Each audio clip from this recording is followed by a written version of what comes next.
Hello, folks. We're back with a movie that a lot of people hate, and back in the day, I defended this film a bit because I actually didn't mind it.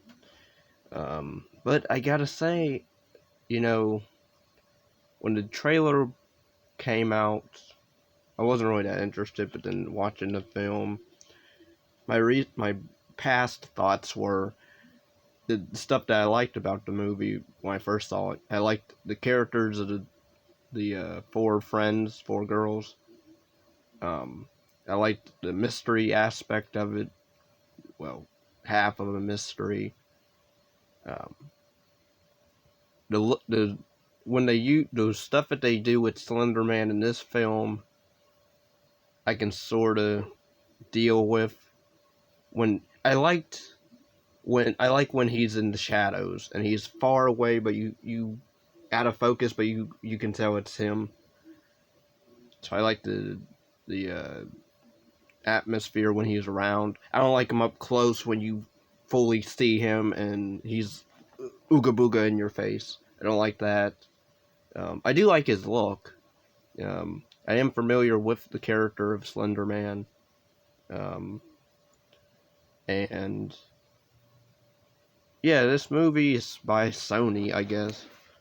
Apparently there was an actual thing that happened where two girls tried to murder their friend in the name of Slender Man. Of course, she survived, which is good, and now they're locked away or whatever. A lot of people were bashing the film. Oh, they're going to do that. The real based on true events, but not really, and really it's not. I mean, okay. So the film basically is four friends. They have a sleepover, or whatever, and they decide, let's watch a creepy video online, and then they do it. It's the Slender Man video, but then they read about him as well, and then it does like this movie. I'll just say it has elements of The Ring in it, so yeah. But I would say The Ring did it way better. But another movie I'm going to review soon when I do. This film's 2018. I think it's a French director, and it's written by David Burke or Burke. It stars Julia Goldani Tallies as Holly or Hallie, who's the main. There's really a majority of three characters, because one of them gets taken by Slenderman. We don't see because it's off screen. The trailer made it out to be like it was going to be rated R, but then they cut it to PG-13. So there's parts missing and characters that don't go anywhere because of that. Like the character of Chloe, the black girl, played by Jazz Sinclair. Her character, I guess she goes insane, so we don't... Because really, we only see her... She gets touched by Slender Man one scene, and then when we go see her again, her eyes... She's like... It's like she hasn't been sleeping. She has bags under her eyes, and she looks crazy. So then we don't see her ever again, so we don't know if she dies, or later on, or... whatever. And then the character Tom, who's interested in one of our main characters, the Hallie girl who's into track. I guess she puts off track. She wants to do it, but she doesn't want to. She doesn't really care much about it, I think. And then she decides to want to do it, but then she has a date night with Tom, and then he ends up watching the Slender Man video, and he goes, we don't see what happens to him, but in the trailer, apparently, I guess he falls off a roof.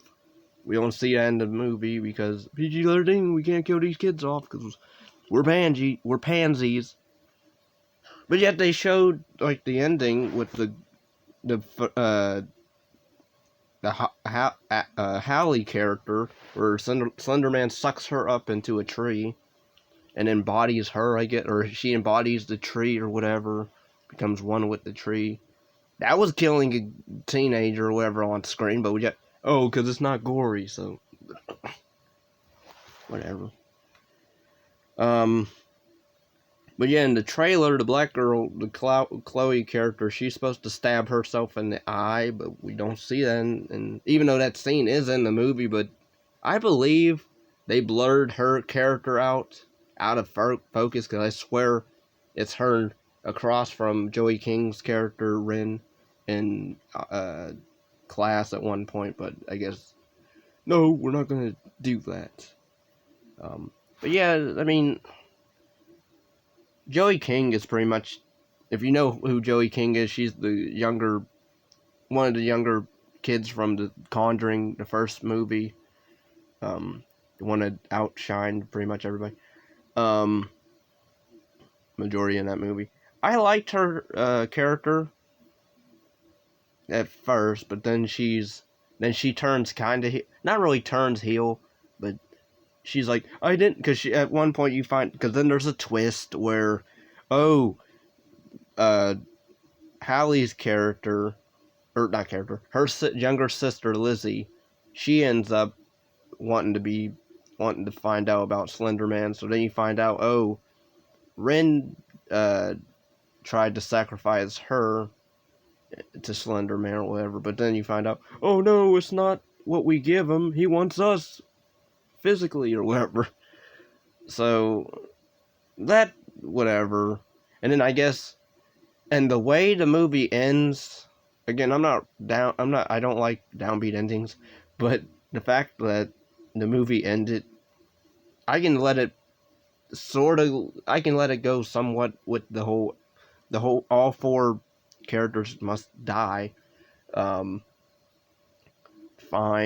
But the younger sister of Hallie, Lizzie, when there's a narration at the end, and I'm like, oh my god, did you end this movie with that line at the end?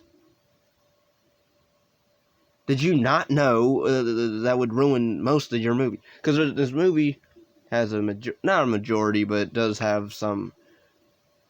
The cons I'll give it are the dream sequences are kind of lame. Some of them are kind of disturbing, where you see Hallie's character as like her legs are over here and her arms over here, and she's like buried in the ground, but then she becomes one with the ground or whatever, and vines come out of her body, or she's giving birth to vines. I mean, that's sort of creepy, but at the same time, like, why is this happening? Oh, because it's showing he's infecting their minds. And the pros that I like about the movie, I like the mystery aspect of three friends trying to find out what happened to your other friend who just disappears after watching a freaky video, online video. I liked Slender Man when he's not ooga booga in your face. So that's two things so far. The scene photography is fine. The movie's edited by Jake York. Editing's okay. Some of the camera shots are not really cool, but fine. So really, yeah, there's only two things I liked about the movie: the mystery aspect with the three friends trying to find out where their friend Katie is, and Slender Man when he's in the shadows and out of focus and creepy in the background. And the cons are that stupid ending with the last few with the final line, not even the whole narration, it's the final line in that, and then it ends, and then I'm like,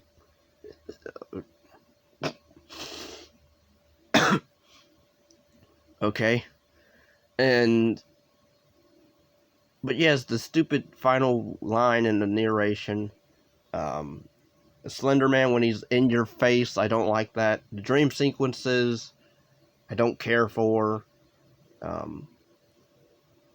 The Chloe character at one point when they're about to give because they think if they give items that mean so dear to them. If they give them to him, then they'll get their friend Katie back, but that's not the case.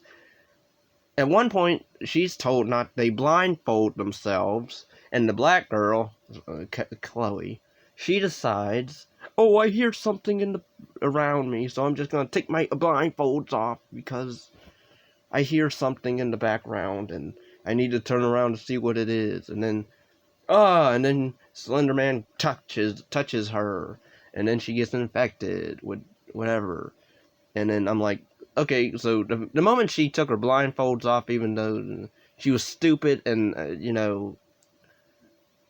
you're supposed to be smart in these movies. You're the black girl. Like usually, the black characters are the most smartest in the situation sometimes, but I guess she's one of those that nope, not really. And yeah, the movie, the way it's written with these characters, I did like. There is another scene where I liked. So I guess it's three so far. Three pros I like. There's a scene with Joey King where she's in the library, and Slenderman. It does these cool camera tricks where it mirrors the foreground and around her. I liked that, and then Slenderman's close to her. I liked him in the shadows and the darkness. But this movie, I would say, needs to light up a little bit because there are when it's really dark, you can't see anything. You can see them, but at the same time, so I think they should use better lighting in the dark sequences. I didn't understand the whole when Slenderman's contacting them at a few points, he's able to broadcast his location on their cell phones. So they're looking on their iPhones or smartphones, whatever, and on the screen it's showing their surroundings, but it's showing like the camera is facing like their house or whatever, but then it moves and then it goes around the house and then it shows them, and then I didn't understand that because then I'm like, because at one point the Chloe character looks outside because she sees on her phone that she's being broadcast from outside, but there's nothing there. So I didn't like that because I didn't understand. They don't really explain that mechanic. And then, there's another the Katie's dad, who they say early on he's an alcoholic.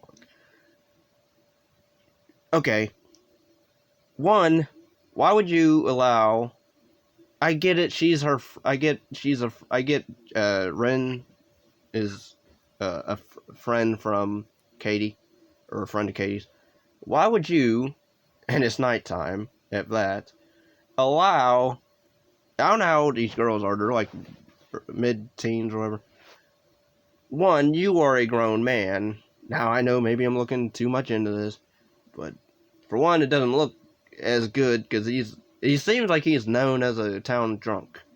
So the fact that he allowed a underage girl in his house, invites her in, doesn't, say, oh, it's late, you should leave, or I don't want any company, or don't want to be bothered, or whatever. No, he's like, come on in, and when I watched that scene, I'm like, I don't know if I don't think that's smart, dude.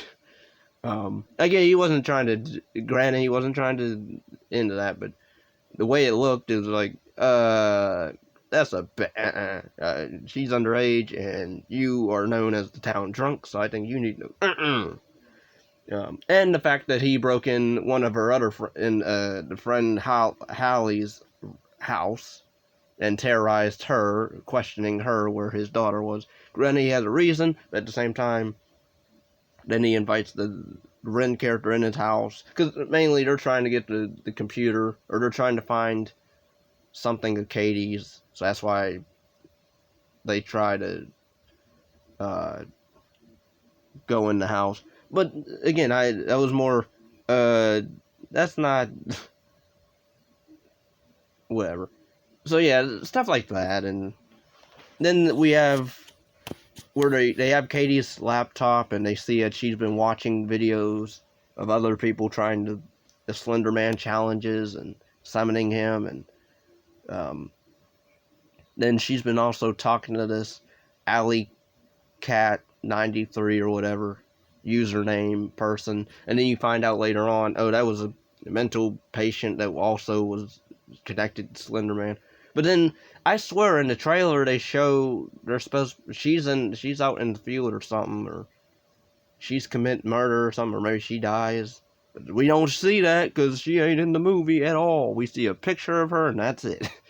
And see typing. We don't see her typing, but we see typing back. And so yeah, stuff that was cut out, I think, should have been put in this movie. It should have been rated R. It's based off a horror. It's based off a horror internet monster. I would give it a R rating. The fact that he takes children, I think that's R rated. Stuff there. There's even in that one little video where a kid gets snatched. Granted, doesn't see him die, but he gets snatched, taken off real quick. Shouldn't that count as R rating right there? We saw a kid get snatched by a monster. But I don't know. This movie, I wouldn't say it's bad. I would say there's scenes, again, with the dream sequences I didn't care for. The acting's fine by everyone. Joey Kingsroy, the MVP of this movie, I think the way they kill her character off really quick, like she just gets taken by vines out in the tree and out of a window and CGI, whatever. We don't, whatever.